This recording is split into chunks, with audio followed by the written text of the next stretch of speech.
আসসালামু আলাইকুম সুপ্রিয় দর্শক সবাই কেমন আছেন? চলে আসলাম আজকের খুবই গুরুত্বপূর্ণ আরও একটি আবহাওয়ার আপডেট নিয়ে। আজ রাতে বাংলাদেশের একেবারে দক্ষিণ পূর্ব পাহাড়ি এলাকা থেকে শুরু করে উত্তরাঞ্চলে ধেয়ে আসছে ঝড় বৃষ্টি। চলমান অস্বস্তিকর ব্যবসা ঘুমট গরম। এই গরম কবে থেকে কমতে পারে? গত কয়েকদিন ধরে দেশের উপর কোনো ধরনের বৃষ্টিপাতের দেখা নেই, তবে আগামী 15 তারিখ থেকে দেশের দক্ষিণ পূর্ব পাহাড়ি এলাকার জন্য রয়েছে সুসংবাদ। এছাড়া দেশের উত্তরাঞ্চল রংপুর বিভাগ সহ উত্তরাঞ্চলের জন্য রয়েছে আবহাওয়ার সুসংবাদ। বেশ কিছু এলাকায় বৃষ্টিপাত হতে পারে। দক্ষিণ উপকূলীয় অঞ্চলে আগামী 15 তারিখ থেকে শুরু করে আগামী 17-18 তারিখ মাঝারি থেকে ভারী বৃষ্টিপাতের সতর্কতাও কিন্তু জারি করা হয়েছে। তো দেখুন এক নজরে লাইভ আপডেটটি শেষ পর্যন্ত। আর এরকম আপডেট পেতে অবশ্যই আমাদের চ্যানেলটি সাবস্ক্রাইব করে পাশের বেল বাটনে ক্লিক করে রাখবেন। ভিডিওটি আপনি কোন জেলা থেকে লাইভ দেখছেন অবশ্যই কমেন্ট করে জানিয়ে দিবেন। এই মুহূর্তে আমরা সরাসরি আবহাওয়ার ইউরোপিয়ান মডেল থেকে লাইভ দেখতে পাচ্ছি। বিশেষ করে আজ 13 জুন বিকেল থেকে রাতের মধ্যে দেখুন চট্টগ্রাম বিভাগের পাহাড়ি অঞ্চলে বজ্রবাহী মেঘ তৈরি হচ্ছে। সঙ্গে পাহাড়ে কিছু কিছু এলাকায় বিক্ষিপ্ত আকারে বজ্র বিদ্যুৎ সহ বৃষ্টিপাত হওয়ার সম্ভাবনা।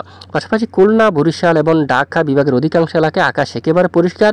অস্বস্তিকর ব্যবসা গরম কিন্তু অনেকটাই বেশি। রাজশাহী, রংপুর, ময়মনসিংহ, সিলেট বিভাগের বেশিরভাগ এলাকায় গরমের মাত্রা কিন্তু খুবই বেশি। একেবারে ব্যবসা গরম রয়েছে, যা আগামীকাল 14 তারিখে অব্যাহত থাকবে। আগামী 15 তারিখ থেকে ধীরে ধীরে এবং 16 তারিখ থেকে একেবারে কমে যাওয়ার সম্ভাবনা কিন্তু দেখা যাচ্ছে। এদিকে আজ রাতে সিলেট, ময়মনসিংহ, রংপুর বিভাগের অনেক এলাকায় আকাশ কিছুটা মেঘাচ্ছন্ন হতে পারে, তবে সকল জেলায় বৃষ্টিপাতের সম্ভাবনা নেই। হালকা মাত্র দুয়েক এলাকায় গুয়াহাটির দিকে বিক্ষিপ্ত বজ্রসহ বৃষ্টিপাত হওয়ার সম্ভাবনা থাকবে। পাশাপাশি কক্সবাজার, টেকনাফ, উকিয়া, সেনমাটি আকাশ প্রচণ্ড মেঘলা হবে। মানিকচুরি সহ এখানে পাহাড়ি অঞ্চলে বজ্রসহ বৃষ্টিপাত হতে পারে। বাকি এলাকায় আকাশ একেবারে ব্যাপক আকারে মেঘাচ্ছন্ন থাকার সম্ভাবনা, বৃষ্টিপাত হওয়ার তেমন সম্ভাবনা নেই। এবং এদিকে পশ্চিমবঙ্গের আকাশের যদি আমরা একটু লক্ষ্য করি, দামবাস সহ আকাশ একেবারে পরিষ্কার। পুরুলিয়া, কলকাতা দেখুন, বর্ধমান, তারপর চন্দ্রনগর, শান্তিপুর, কাতুয়া এবং দেখুন শিউরি, নালহাটি, এদিকে বাংলাদেশের সাতক্ষীরা, যশোর, লোহাগাড়া, মেহেরপুর, পাবনা, রাজশাহী আকাশ একেবারে রৌদ্রোজ্জ্বল পরিষ্কার থাকবে। আপাতত বৃষ্টিপাত হওয়ার কোনো ধরনের সম্ভাবনা কিন্তু নেই বললে চলে। কবে থেকে বৃষ্টিপাত হতে পারে আসুন আমরা দেখিয়ে দিচ্ছি আপনাদেরকে। আগামীকাল শনিবার 14 জুনে যদি আমরা একটু দেখি, এখানে সমুদ্র অঞ্চলে বিক্ষিপ্ত কিছুটা বৃষ্টিপাত হতে পারে।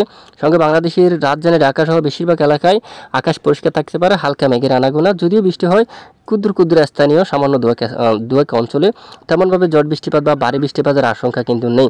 তবে আগামী রবিবার 15 জুন থেকে উত্তরাঞ্চলের জন্য বৃষ্টিপাতের সতর্কতা জারি করা হয়েছে। তখন রংপুর এবং লালমনিরহাট অঞ্চল, তারপর জলঢাকা, দেবীগঞ্জ, বোদা, পঞ্চগড়, শীতলকুচি, দিনহাটা, কোচবিহার, আলিপুরদুয়ার, শ্রীরামপুর, এখানে ধূপগুড়ি অঞ্চল, জলপাইগুড়ি, শিলিগুড়ি, ওদলাবাড়ি, তারপর এখানে দেখুন এই সকল জেলায় কিন্তু একেবারে ব্যাপক আকারে বজ্রসহ মাঝারি থেকে ভারী বৃষ্টিপাত হওয়ার সম্ভাবনা থাকবে। পাশাপাশি চট্টগ্রাম বিভাগের পাহাড়ি অঞ্চলের দিকেও কিন্তু বৃষ্টিপাত হওয়ার সম্ভাবনা থাকবে 15 তারিখ দুপুর পর বিকেল থেকে। চকরিয়ার দিকে শুরু করে তানচি, সাতকানিয়া, রঙ্গাছড়ি, রাজস্থলী, বিলাইছড়ি, রাঙ্গামাটি, হাটহাজারি, চট্টগ্রাম, ফটিকছড়ি, লংগদু, কাগড়াছড়ি, দিঘিনালা সকল জেলার উপর বজ্রবাহী মেঘ তৈরি হয়ে বৃষ্টিপাত হতে পারে। সঙ্গে বরিশাল, মঠবাড়িয়া, এখানে মাদারীপুর, ঢাকা বিভাগের কিছু কিছু অংশে, কুমিল্লা, ব্রাহ্মণবাড়ি, আগরতলা এখানে কিছু কিছু অংশে বজ্রসহ বৃষ্টিপাত হতে পারে। আপাতত পশ্চিমবঙ্গের উপর বৃষ্টিপাত হওয়ার সম্ভাবনা খুবই কম, তেমন নেই। আর সোমবার 16 তারিখ আবারও দেশের একেবারে উত্তর পশ্চিমাঞ্চল, পূর্ণিয়া দেখুন, বাগালপুর, বাহাদুরবাদ এখানে ভারী বৃষ্টিপাত হতে পারে। গাইয়া এই অঞ্চলে, শিলিগুড়ি, আলিপুরদুয়ার উত্তরের বেশ কিছু এলাকায় বৃষ্টিপাত হতে পারে মাঝারি থেকে ভারী। সঙ্গে সিলেট বিভাগের কিছু কিছু এলাকায় বিক্ষিপ্ত বৃষ্টিপাত হতে পারে। তবে আগামী মঙ্গলবার 17 জুন থেকে আবহাওয়ার বিরাট বড় পরিবর্তন লক্ষ্য করা যেতে পারে। চট্টগ্রাম বিভাগের জেলায় জেলায় মাঝারি থেকে ভারী বৃষ্টিপাতের সতর্কতা রয়েছে। তখন চকরিয়া থেকে শুরু করে টেকনাফ, উকিয়া, চেনমাটি, কক্সবাজার, চট্টগ্রাম, ফটিকছড়ি, খাগড়াছড়ি সকল এলাকায় কিন্তু মাঝারি থেকে ভারী বৃষ্টিপাত হওয়ার সম্ভাবনা থাকবে।